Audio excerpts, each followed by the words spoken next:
বন্ধুসকল, আজি আপোনালোকক দেখাব লৈছোঁ এটি বল ফিছ আইটেম আৰু তাৰ বাবে এয়া লৈছোঁ ৰৌ মাছ 4 পিচ আৰু এয়া লৈছোঁ জলকীয়া, পিঁয়াজ, আলু, এইপিনে বিলাহী এটা আৰু এয়া আদা নহৰু অলপ থেতেলিয়াই লৈছোঁ আৰু এয়া লাগিব অকণমান বাঁহৰ গাজ।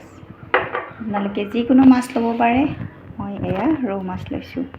তাৰপিছত প্ৰথমতে এখন ইয়াতে ফ্ৰাই পেন বহাই লৈছোঁ আৰু এইখিনি মাছখিনি অকণমান ৰ'ষ্টেড কৰি ল'ম।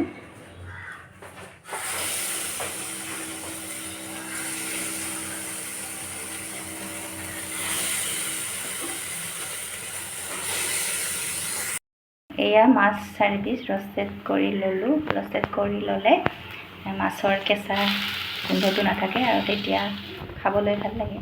এতিয়া কেৰাহীত অকণমান পানী দি আলুখিনি হাফ বইল কৰি ল'লোঁ। তাৰপিছত ইয়াতে মই কাটি ৰখা বিলাহীখিনি দি দিলোঁ। তাৰপিছত দিলোঁ ইয়াতে কেঁচা পিঁয়াজখিনি আৰু কেঁচা জলকীয়া, এয়া দি দিলোঁ গোটেইখিনি।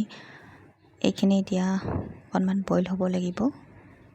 তাৰপিছত এইখিনি ভালদৰে মিহলাই দিলোঁ আৰু এতিয়া মই ইয়াৰ ওপৰত সোৱাদ অনুযায়ী নিমখ দি দিছোঁ। তাৰপিছত আলুখিনি বইল কৰোঁতে অকণমান দিছিলোঁ, সেইকাৰণে অলপ কমকৈ দিলোঁ। আৰু এতিয়া ৰ'ষ্টেড কৰি ৰখা মাছখিনি ইয়াতে দি দিম। এয়া নিমখখিনি অকণমান মিহলাই দিলোঁ। তাৰপিছত ইয়াতে মাছখিনি দি দিম। এয়া মাছখিনি দি দিলোঁ। এয়া ধুনীয়া এটা গোন্ধ আহিছে।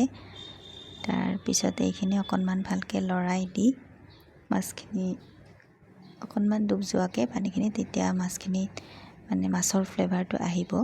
এতিয়া 10 মিনিটমান সময় ভালদৰে উতলাব লাগিব। আৰু ইয়াতে এতিয়া থেতেলাই লোৱা আদা নহৰুখিনি দি দিম। এয়া আদা নহৰুখিনি দি দিলোঁ। তাৰপিছত এইখিনি আকৌ ভালদৰে অকণমান মিহলাই ইয়াতে মই 10 মিনিটমান সময় ঢাকনি মাৰি থৈ দিম। আপোনালোকে খাই পাইছেনে বইল ফিছ আইটেম? যদি খাই পাইছে এবাৰ খাই চাব। এয়া শেষত মই বাঁহৰ গাজ দি দিলোঁ, 3 চামুচমান বাঁহৰ গাজ দি দিলোঁ। এই বাঁহৰ গাজৰ গোন্ধটো খুব ধুনীয়া আহে। তাৰপিছত এইখিনিও এতিয়া মই 5 মিনিটমান সময় ঢাকন লগাই আহিব দিম। এয়া ভালদৰে লৰাই দিলোঁ।